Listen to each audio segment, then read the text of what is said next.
Hoy conversé con el paleontólogo español Jordi Agustí. Estuvimos repasando muchas curiosidades de su extensa carrera, especialmente su trabajo de campo, el descubrimiento de fósiles y una cantidad enorme de anécdotas de una vida espectacular. Pasen y escuchen porque es otro episodio que se las trae. Pampacom, la mejor conexión es con vos. Bueno, en la vida de un paleontólogo es difícil elegir una anécdota de las muchas que pasan, pero si yo tuviese que elegir un momento particularmente emocionante, fue estar relacionado con el yacimiento de Dmanisi en Georgia, donde aparecieron los restos humanos más antiguos de Eurasia, ¿no? Y para mí fue una experiencia tremenda ver cómo afloraba el cráneo al que yo asistí y estaba allí. Yo me quedé asombrado. Recuerdo que estábamos en otra parte de Georgia y íbamos a ver unos yacimientos más recientes y nos esperaban, había mucha comida, vino, etcétera, pero de pronto mi colega David Lorquipanidze, que es el director del Museo Nacional de Georgia y de la excavación de Dmanisi, en un momento dado recibe una llamada y dijo, un momento, dice, y entonces salta, skull, ha aparecido un cráneo. Entonces,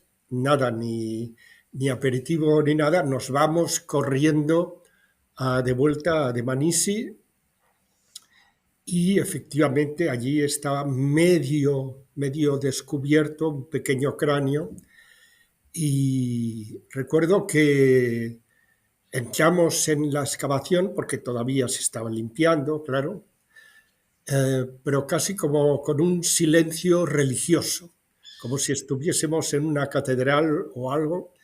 No, nada de escenas bien, yupi, lo hemos conseguido, tal, sino era como una emoción contenida. No hablábamos casi nada y recuerdo que cuando llegué ya y lo tenía a un palmo, me quedé como fascinado. No podía dejar de mirarlo. Era una experiencia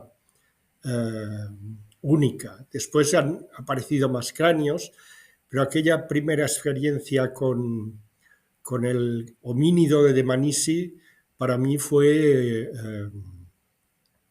algo extraordinario, ¿no? Excelente, gracias por la anécdota, Jordi. Te quería consultar, esto es ignorancia total de mi parte, ¿no? Cuando uno descubre un cráneo, ya sabe de antemano la antigüedad y las características de lo que está encontrando. O sea, vos me estás describiendo este momento como que al momento de desenterrar el cráneo, ustedes ya sabían que era algo que estaban buscando y algo que era importantísimo.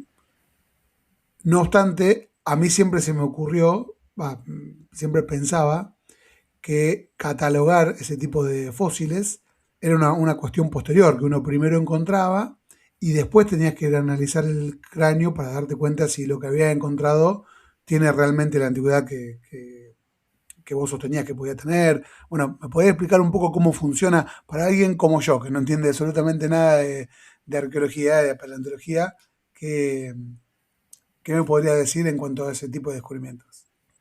Bueno, en el caso de Dmanisi ya era un yacimiento que había librado una gran cantidad de industria lítica, de herramientas muy arcaicas, como las que aparecen en África, oldubayenses. Había muchísima fauna también, restos de rinocerontes, mamuts, etcétera. Y también había micromamíferos, que es mi parte, y que gracias a ello pudimos precisar muy detalladamente la edad. El yacimiento está encima de una capa de basalto que está datada, y está datada en 1.800.000 años más o menos, y los sedimentos son inmediatamente posteriores. Por eso sabemos que estamos en torno a 1.700.000 años, una cosa así. Pero el tipo de homínido que debía aparecer no es el que debía aparecer. Apareció un tipo de homínido que no era esperado. Yo recuerdo cuando vi ese primer cráneo, era un cráneo pequeño, apenas de punta a punta 15 centímetros o así, y una parte no estaba tapada y yo pensé, qué lástima, está roto, pero no estaba roto, era así de pequeño. Y realmente lo que era esperable es que saliese lo que llamamos Homo erectus, con una capacidad craneana de 800 centímetros cúbicos, pero no, o en todo caso era un Homo erectus muy arcaico, más arcaico que los de Asia, incluso que los de África, más próximo a Homo habilis, con una capacidad muy inferior, 600 centímetros cúbicos. O sea que en este caso no salió lo que era esperable. Ajá. Eso tuvo muchas implicaciones porque significa que los homínidos que salieron por primera vez de África eran arcaicos, no eran muy evolucionados, tenían cerebros pequeños, útiles arcaicos, en fin, en este sentido no era lo que cabía encontrar, y eso a veces sucede. Y solo para ponerlo en perspectiva, definitivamente no eran Homo sapiens, sino que el Homo sapiens, bueno, surgió muchísimo después. Nomás para dejar en claro para la audiencia, ¿no? Sí, por supuesto, hace 1.800.000 años no había Homo sapiens. La única especie, solo había dos especies referidas a nuestro género, el género Homo habilis, que era arcaico, pero restringido a África, y Homo erectus en Asia y también en África. Y bueno, se esperaba que lo que saliese fue este Homo erectus, que después evoluciona en Asia. Pero no, salió otra cosa, un tipo de homínido, digamos, intermedio entre Homo habilis y Homo erectus, pero en Ujú. muchos caracteres muy próximo todavía a ese Homo habilis, que es el primer eslabón de nuestro linaje. Claro. ¿Cómo es la vida de un paleontólogo? Porque, bueno, me nombrabas, vos sos español y, eh, corregime si no es así, trabajaste toda tu carrera en universidades españolas. No Ujú. obstante, los yacimientos, hay algunos en España, bueno, está el muy famoso de Atapuerca, eh, pero muchos son por fuera. Y a mí se me pregunta porque, digamos, yo hago la comparación con mi propia investigación científica que hice en el pasado, donde fue todo el tiempo en un laboratorio. Entonces, para mí, ir a trabajar consistía en ir al laboratorio y rara vez tenía que ir a otro lugar que no fuera el laboratorio. Y entonces yo tenía mi salario y con eso vivía. No obstante, en el caso de ustedes, ¿cómo es? Uno tiene que solventar además los viajes y no sé si carpas, hotel cerca de los yacimientos.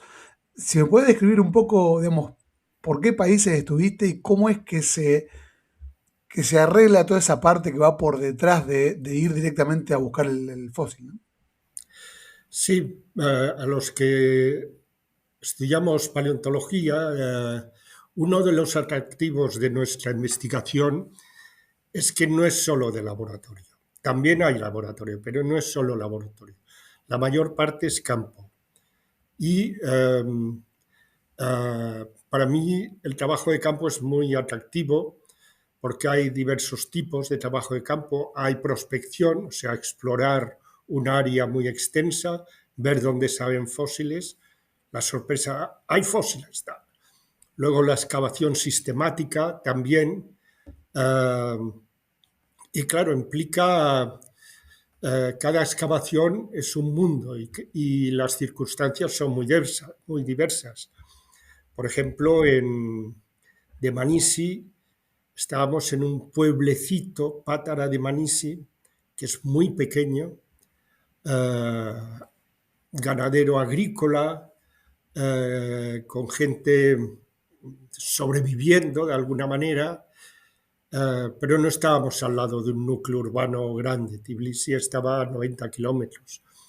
Por ejemplo, en las excavaciones que llevamos en el sur de España, Norce, sí, estamos justo al lado de un pueblo, también un pueblo pequeño, pero con mucha infraestructura, con un hotel, con restaurantes, etcétera, ¿no? Y, y, por ejemplo, en Marruecos, pues también ha variado mucho. Si querías, donde nosotros excavamos, en el Marruecos Oriental, exactamente donde excavamos, que está cerca de la frontera con Argelia, no hay nada, digamos, o pueblos muy pequeños, pero que no. Entonces, la última vez que hemos estado, teníamos que hacer un largo trayecto en coche hasta los yacimientos, porque en el yacimiento mismo no había nada. Cada excavación es un mundo. Claro. Y con respecto a la parte económica, uno tiene que pedir subsidio para cada excavación. O sea, uno lo tiene que argumentar y decir, bueno, mira, necesito que haya una financiación para que me transporten a mí como científico desde España a Marruecos y me dejen hospedado ahí, no sé, un mes. Porque, sinceramente, como no conozco cómo es ese tema, me gustaría conocer. Sí, por supuesto, nosotros trabajamos sobre proyectos. ¿Eh? Porque, aplicamos a organismos estatales o privados que pueden hacer convocatorias para este tipo de excavaciones. Si te lo concedes, puedes ir a excavar. Si no, no, porque no hay dinero, ¿no? Normalmente, en general, hemos tenido suerte y, por ejemplo, en Marruecos sí hemos estado. Muchas veces estos proyectos son conjuntos. Por ejemplo, el proyecto de Marruecos es conjunto con investigadores marroquíes de la Universidad de Oujda y nuestra parte.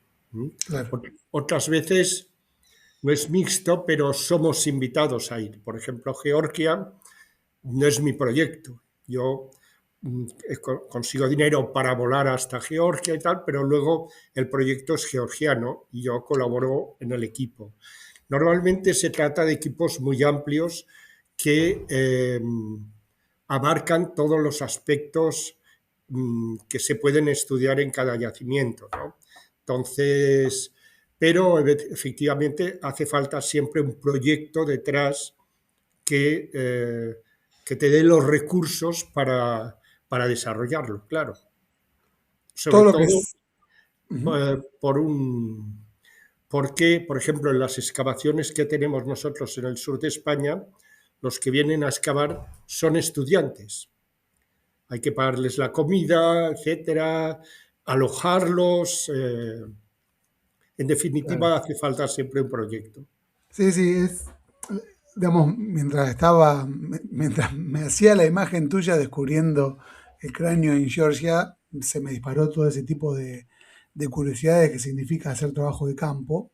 Todo lo que yo conozco, como muchísima gente que escucha este podcast, es lo que se ve en las películas, digamos, gente abajo de una carpa o en un camioncito, pero nunca me había puesto yo a pensar cómo era en la realidad, cómo es que tenés que dormir en algún lugar, pero después de estar todo el día, no sé, me imagino a rayos del sol. No sé si hay o no hay baño, si no sé, si son 20 personas excavando, hay que transportar comida para 20. Entonces es una logística que nunca se me había puesto a pensar, digamos. Necesita una o varias personas extra por fuera de lo que es el equipo científico para que se haga cargo de toda esa parte, imagino. No sé. No, la logística es muy importante, es fundamental, porque es complicado organizar todo un ejército de estudiantes o gente variada, y siempre se cuenta con las autoridades locales, con la gente, en el caso de Orce, con el ayuntamiento de Orce, que también nos cede cosas, colabora, porque eso enriquece el propio pueblo. Pues en Georgia eh, mm, también el museo colabora, etcétera, el Museo Nacional de Georgia. En general, siempre hay que contar con la población local para sobrevivir, ¿no?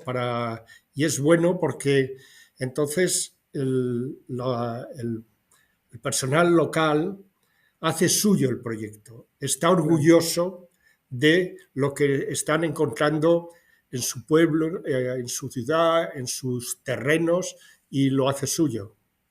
Te voy a hacer memoria. En alguno de estos trabajos de campo, ¿te pasó algo anecdótico que quieras contarme que no tenga que ver con un descubrimiento, con algo que haya pasado del quehacer científico de estar ahí? Pues bueno, pasan tantas cosas que ahora resaltar alguna se me hace difícil. Podría contar una anécdota, porque en el año 76, yo era estudiante todavía de biología, ¿no? Eh, Descubrimos el yacimiento emblemático Ventamicena que originó toda nuestra actividad en Orce. Y fuimos allí explorando, prospectando, que llamamos, y llegamos a este sitio, Ventamicena. En aquel momento Granada, es el interior del Granada, era paupérrimo, unos niveles de subdesarrollo importantes, no había carretera, eran caminos, etcétera, y la gente vivía en cuevas que se hacía ellos mismos con el pico. Perdón, Y ¿en dónde? recuerdo con un ¿Pero en dónde? pico, ¿En qué lugar eso? eso en Orce, en Granada, al sur de España. Nunca me hubiera imaginado que en la década del 70 en España hubiera gente viviendo en cuevas. Sí, sí, sí, sí. Había Mirá vos. pueblos trogloditas, pero no cuevas naturales, sino cuevas que excavaban ellos mismos en Wow. el terreno, y ibas por ahí y de pronto veías una chimenea que salía, y es que debajo estaba la casa. Y no, y Wow. eran una maravilla de cuevas, y lo son, porque ahora se dedican a turismo rural, porque tienen una temperatura constante, y en verano son muy frescas y en invierno son cálidas, en climas extremos, ¿no? Pero bueno, ¿no? Llegamos allí, vimos una cueva, pero bajamos del vehículo y empezamos a pisar fósiles. Cantidad inmensa de huesos de la fauna de hacía más de 1 millón de años de allí y tal. Qué locura. Y estábamos encantados. Y de pronto vimos aparecer a un labriego que era el dueño del terreno, Tomás Serrano, y nosotros, pues, labor de divulgación diciendo, no, todo esto es animales que vivieron aquí hace mucho tiempo, y esto era un lago, intentando de la manera más didáctica posible explicárselo, lo interesante de aquello. Y el hombre estaba escuchándonos y dijo, ah, sí, ahora me lo explico, porque de noche, cuando iba a fumar un pitillo y a meter las ovejas, las piedras se me representaban huesos. Y efectivamente, tenía razón, o sea, él ya había Claro. notado que la forma de las piedras parecían huesos y tal. Y bueno, Qué nos locura. quedamos encantados y precisamente nos quedamos a comer en su cueva varios días, su mujer nos preparaba comida y tal, y íbamos sacando huesos. Y luego ya, a partir de ahí empezó la excavación formal, ¿no? Claro, impresionante. Cuando vos me decís que las piedras se le hacen huesos, me surgió esta pregunta. Ustedes, no sé, corregime, a veces descubren el fósil, o sea, el hueso propiamente dicho, o mejor dicho, el hueso fosilizado, y otras veces descubren la huella que dejó el hueso en una piedra, algo así.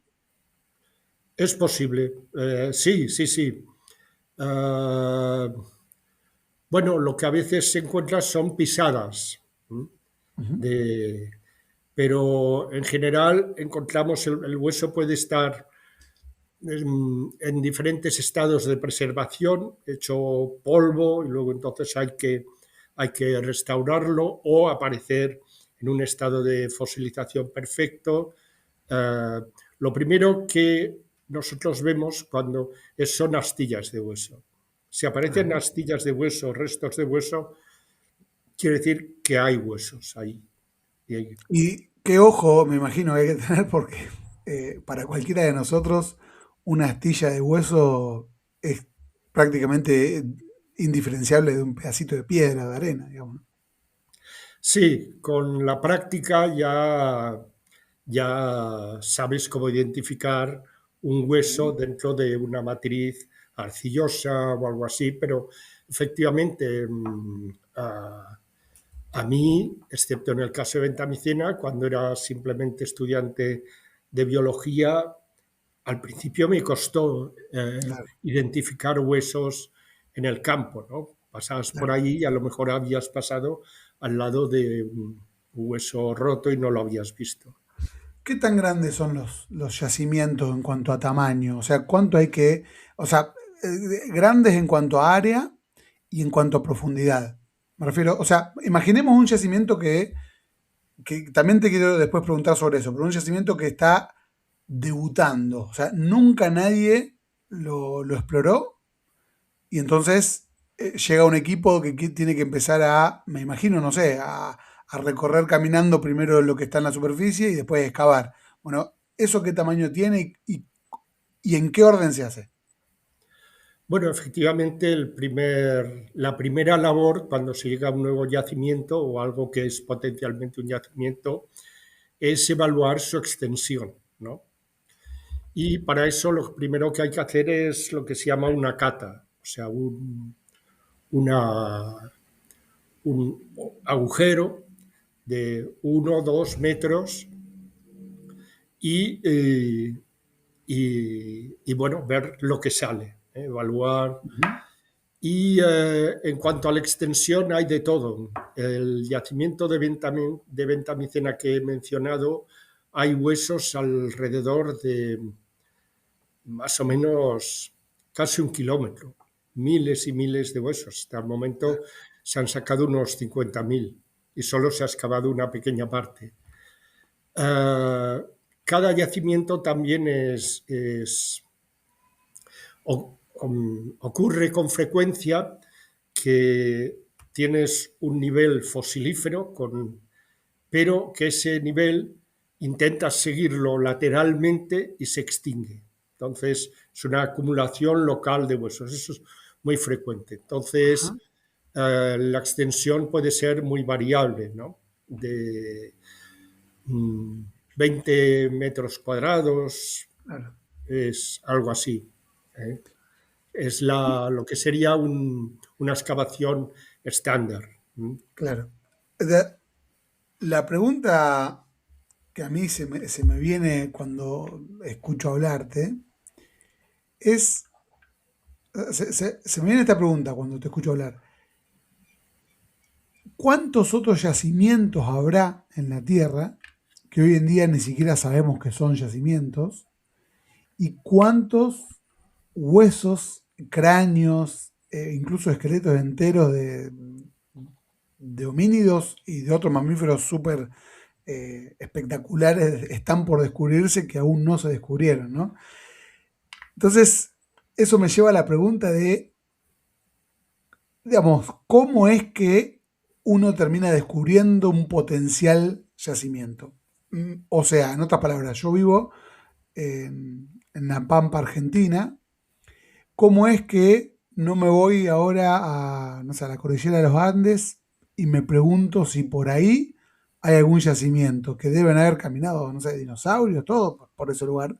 Eh, pero bueno, simplemente no están los fósiles. O a lo mejor están, pero nunca a nadie se les ocurrió. O sea, esa es la pregunta. ¿Cómo ves vos esto de los yacimientos que no se descubrieron aún? ¿Cuánto hay por descubrir? Sin duda hay mucho. Hay que pensar que hay zonas actualmente que son peligrosas, y, por ejemplo, sobre todo en África. Por ejemplo, nosotros desarrollamos una campaña hace ya principios de los años 2000 en Libia. Y en Libia los propios libios nos pagaron para hacer la campaña y esos yacimientos siguen ahí, pero ahora es muy peligroso ir, Wow, porque entonces también pasa una cosa y es que se excavan yacimientos o se prospectan yacimientos porque se quiere resolver un problema.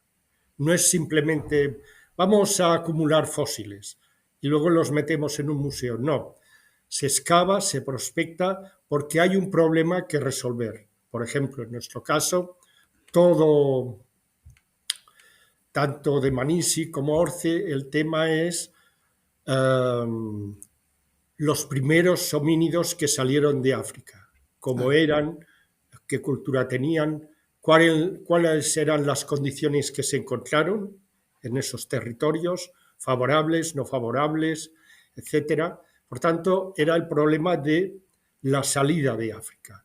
claro, Entonces, no era cuestión de irse a Finlandia, por ejemplo, claro. No, excavar. bueno, pero de cualquier manera la salida de África, digamos, fue Georgia, pero podría haber sido Arabia, Irak, Irán. eh, Tengo Sí, entendido que en Israel hay varios yacimientos también, ¿no? sí, sí, Israel también. ¿eh? Y sí, por supuesto, por ejemplo, los chinos, el Instituto de Paleontología y Vertebrados y Paleantropología en Beijing, tienen unas extensiones enormes de yacimientos y ellos mismos pues ya se ocupan de eso. Pero Claro, eh, en nuestro caso era este el problema, que es también el problema del norte de África, de Marruecos, ver qué conexiones había entre las poblaciones al norte del Mediterráneo y al sur del Mediterráneo. Tal vez qué rutas siguieron, cómo claro, colonizaron Europa. Tal claro. vez, ¿por qué no? A través del estrecho de Gibraltar o dieron toda la vuelta. En fin, son preguntas que nos hacemos, pero detrás de toda excavación hay siempre una pregunta, una o varias preguntas, hay un problema que se plantea y que hay que resolver. Siempre que pienso en un yacimiento, se me viene a la mente un terreno súper árido, desértico. Y me pregunto por qué, tal vez enterrando más. Yo justo donde vivo yo, al frente, tengo campo cultivable, donde se cultiva soja, trigo y maíz. Y digo, bueno, acá es completamente imposible encontrar ningún fósil de nada, pero evidentemente por acá caminaron Uh otros -huh. mamíferos. Lo que pasa que, ¿qué pasó? ¿No fosilizaron? O puede ser que el fósil esté mucho más enterrado, que haya que enterrar, pero, por ejemplo, no sé, 250 metros, se me ocurre, no sé. ¿Cómo es? Bueno, el hecho de que los mejores yacimientos estén en zonas desérticas o subdesérticas tiene una explicación. Por ejemplo, Orce es muy desértico porque ahí ves los fósiles. Es seguro que una buena parte de la evolución humana tuvo lugar en selvas, pero en la selva es muy raro encontrar yacimientos, porque para empezar no hay suelos y luego está todo cubierto de vegetación. O sea que no es de extrañar que en África, en Asia o en otras partes, la mayor parte de yacimientos estén en estas zonas que no tienen vegetación y que se pueden ver muy bien los fósiles, excavar, etcétera, ¿no? Claro, Sería muy interesante encontrar fósiles de humanos en el Congo, por ejemplo. claro, Pero claro, y seguro que estaban por allí, como claro. gorilas. eh, por ejemplo, hay un caso muy... Sabemos mucho sobre la evolución humana y el origen del ser humano, pero apenas sabemos nada del origen de gorilas y chimpancés. No hay fósiles de 2 millones de años de un gorila o de un chimpancé. Es porque debían estar, pero no han dejado restos, son climas muy dañinos para los fósiles, en fin, no. La separación, se me mezclan las fechas, la separación entre todo lo que es género Homo y gorila y chimpancé es anterior a hace 2 millones de años, 7 millones de años. Sí, 7 millones, 6, 7 millones de años. Lo sabemos por pruebas genéticas. Claro, o sea que desde 7 millones de años para adelante no hay ningún fósil de un gorila de ningún chimpancé. Hay algunas cosas, pero no, realmente no. Claro, Paradójicamente, es mucho más problemático el origen de un gorila o un chimpancé que nuestro origen, que tenemos súper documentado, claro, porque no. Ujú. sí, sí, Perdón, decime. nosotros habitábamos en la sabana, y en la sabana es un paisaje abierto, etcétera. Claro, claro. Una que locura, porque claro, si el hombre, o sea, el género Homo, hubiera vivido durante más tiempo en selvas, sin salir, o sea, el producto de la inteligencia del hombre que lo haya hecho caminar y meterse en otros paisajes, ha hecho que hoy en día sepamos mejor la evolución en comparación a los que nunca salieron de la selva. Digamos, ¿no? Sí, de hecho, hay una de las grandes preguntas de la paleoantropología es ese punto en torno a 6, 7 millones de años en que nuestra línea, los que son Australopithecus y luego darán lugar al género Homo, se separa de chimpancés, del grupo de chimpancés, bonobos, gorilas. Y el caso es que hay muy pocos fósiles sobre eso, hay muy pocos géneros que tengan esa edad de 6 7 millones de años. Hay Claro, precisamente en Chad se descubrió uno, en Kenia también hay otros, Namibia, claro. pero realmente es muy escaso el registro en ese preciso momento, ¿no? Mirá, Curiosamente. ¿Y por qué? Porque estos antepasados nuestros también vivían en selva y solo en determinados casos se han encontrado restos de estas formas anteriores. y acá viene una pregunta clave para saber qué esperanza tenemos. Si un gorila murió en la selva hace 4 millones de años, ¿qué sucede con esos huesos? ¿Simplemente no fosilizan y se pierden para siempre? ¿O pueden fosilizar y es una cuestión de que nosotros no podemos encontrarlo, que sé que es otro problema? A lo mejor el fósil está ahí. O simplemente la vegetación hace que no fosilice. Son las dos cosas. El clima tropical es muy dañino para los fósiles. No, para los huesos. Cualquier hueso que queda expuesto a la superficie entre la lluvia, los suelos son ácidos, prácticamente no hay suelos.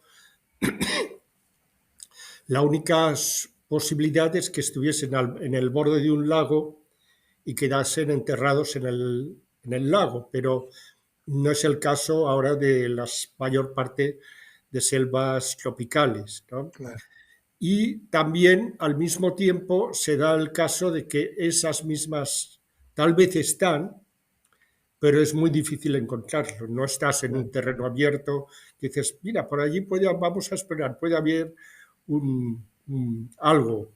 No, la selva está rodeado de una vegetación exuberante y no puede sonar. O sea que se juntan los Claro. dos problemas, ¿no? El segundo problema es el que me da cosquilla, porque vos decís, qué loco que uno esté caminando por la selva, probablemente muy cerca de un fósil y no poder verlo. Se me ocurre, no creo que exista, pero lo quiero decir igual, que tal vez en algún momento se puede inventar alguna especie de sonda, así como se detectan en el mar los submarinos, tirando una señal. eh, Se me ocurre una especie de sonda que te, que te avise si hay un hueso enterrado, digamos, que uno pueda Eh, darse cuenta que el, hay algo. el tema es que es la casualidad, entonces se depende completamente de la casualidad porque los fósiles y especialmente los restos humanos normalmente no son muy abundantes. Hay que tener mucha suerte, a lo mejor, para encontrarse con un cráneo en una zona donde no se espera, ¿no? Y, pero bueno, sí, ahora sí que se podría hacer a nivel de mapeo con sondas, y se está haciendo, pero el nivel de detalle que necesitas para encontrar un resto de fósiles es muy difícil de alcanzar, ¿no? Y dependes mucho más del azar, ¿no? Claro. En una cuenca que ha sido un lago no dependes del azar, porque dices, bueno, vamos a explorar lo que era el borde del lago. Entonces, pero en este tipo de terrenos es muy improbable, ¿no? Qué interesante, ¿no? Qué interesante. Yo me pongo a pensar, mirando la Tierra desde lejos, toda esa abundancia de conocimiento que está enterrado, que está ahí, bueno, esperando a que en algún momento florezca, digamos, ¿no? Muy loco. Jordi, si vos te voy a cambiar bien de tema. Una pregunta que hago siempre a mis entrevistados. Tuvieras que vivir la vida de un científico para ponerte en sus pies y recorrer su camino, más allá de vos mismo, que dicho sea de paso, con todo el trabajo de campo es espectacular, digamos. ¿A quién elegirías y por qué? ¿Cómo? Perdona. ¿A quién elegirías y por qué? ¿A qué científico elegirías para vivir su vida? Bueno,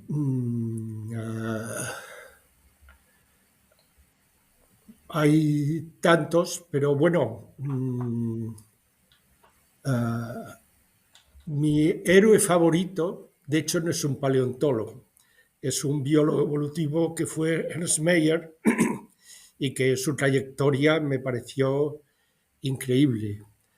A nivel de paleontología, es decir que bueno, me parece que las trayectorias, por ejemplo, de Richard Leakey, de la familia Leakey, ha sido extraordinaria. Desde luego, eh, la idea de meterte en un territorio virgen y empezar a explorarlo y empezar a sacar restos humanos, etcétera, eso me parece un estilo de vida muy interesante. Si tuviese que ponerme en la piel, pues sí, me pondría en la piel de Richard Leakey o Don Johansson o Tim White, pero la verdad es que no lo envidio. Creo que Claro. cada cual tiene su parcela y si tienes tu parcela y has tenido éxito en ella, para mí es de sobra suficiente. ¿A vos te tocó estar en algún terreno virgen para empezar a explorarlo? ¿Cómo? ¿Perdona? Si a vos te tocó estar en Sí, algún terreno virgen para empezar a explorarlo. sí, precisamente Orce, la cuenca de Guadix-Baza, empezamos a explorarla y tal, y claro, aquello fue un festín de O encontrar sea, eso nuevos nunca había sido explorado yacimientos. antes. No, muy poco, muy poco. Y Ujú. la zona donde nosotros estábamos, no, la verdad. y fue una gozada porque empezaron a salir yacimientos fósiles. Más Y, recientemente también en Marruecos empezamos a explorar una zona inexplorada y empezaron a salir cosas y tal, y ah, también, ¿no? justo te Eh, quería hacer esa pregunta. Digamos, la pregunta a la que iba es que vos me digas, que me hagas un poco de vaticinio, qué lugar no está explorado para nada, pero que vos pensás que puede haber algo interesante. pues seguro que hay muchísimos. Lo que pasa es que está todo muy explorado, ¿eh? Pero yo me imagino todo lo, por ejemplo, grandes extensiones en Asia. Yo creo que, pero, o en la India, yo creo que en la Ujú. India todavía hay, pero la verdad es que se ha explorado mucho zonas de África, pero que ahora Nigeria, el Chad, Sudán, pero que ahora es peligroso ir. Claro. Eh, sí, yo creo para mis intereses hay una franja que iría desde Centroáfrica hasta Centroasia, Ujú. que yo creo que tiene que todavía dar muchas sorpresas, sobre todo porque son grandes extensiones. Claro. Solo pensar en China, que es, Claro.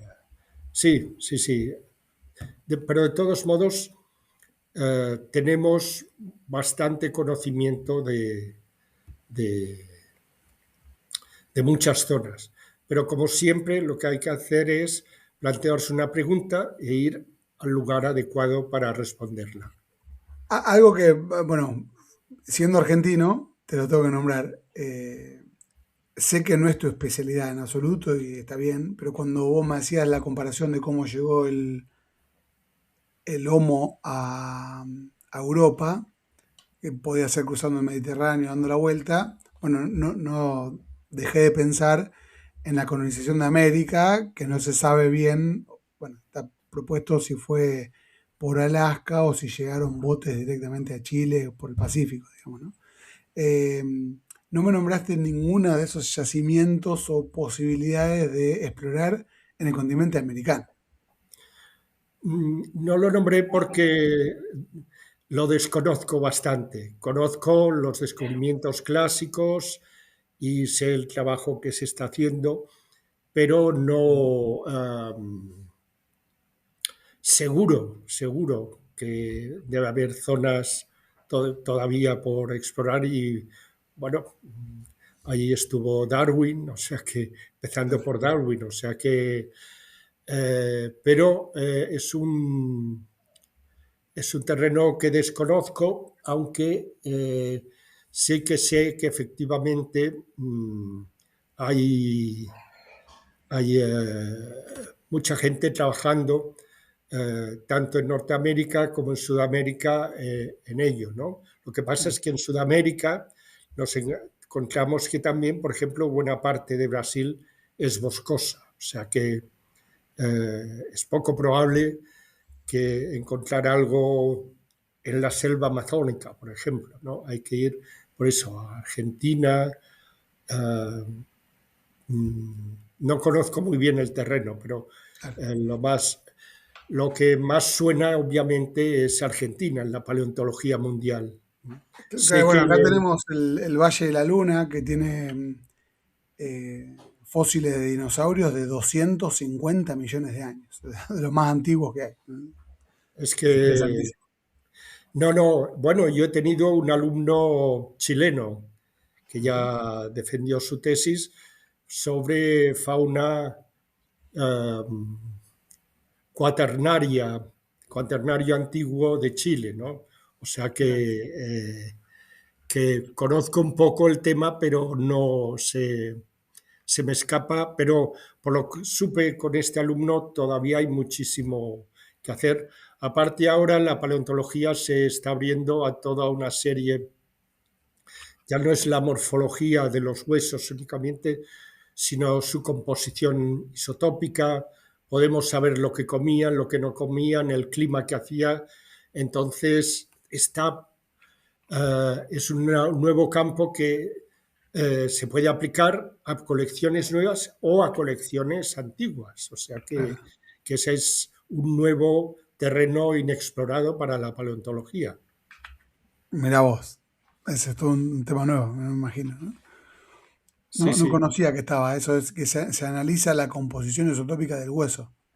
Sí, sí, porque la proporción de oxígeno nos puede decir si llovía más o menos, Mirá que loco. la proporción de otros isótopos nos indicará qué dieta tenía, si comían eh, determinado tipo de vegetación o otro tipo de vegetación.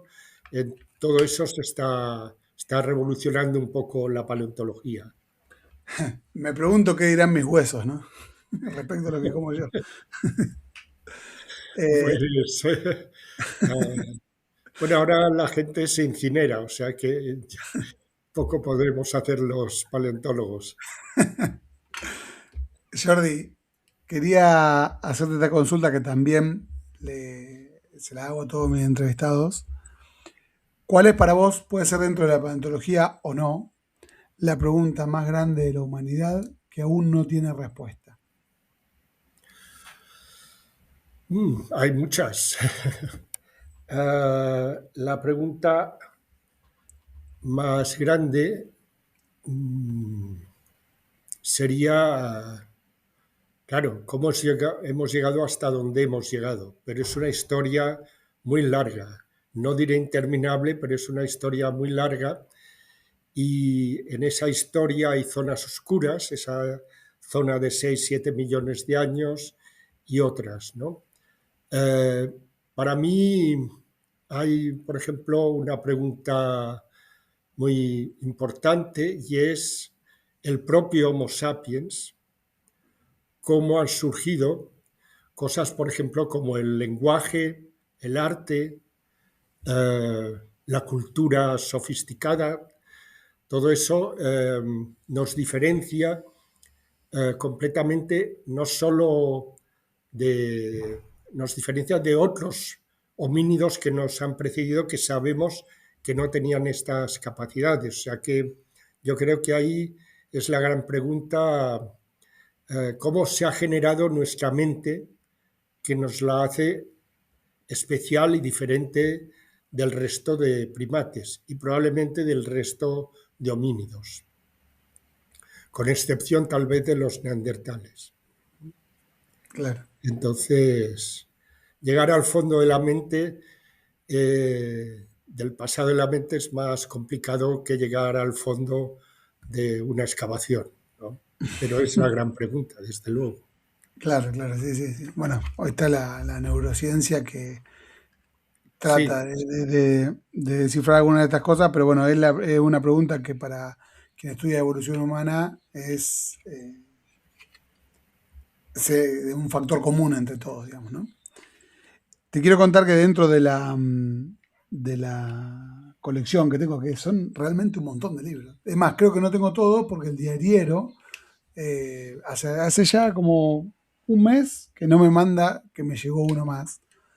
Pero uno de los primeros que leí, que me llamó mucho la atención, es un concepto que evidentemente es conocido, pero yo no lo conocía, que es el concepto de la EVA mitocondrial.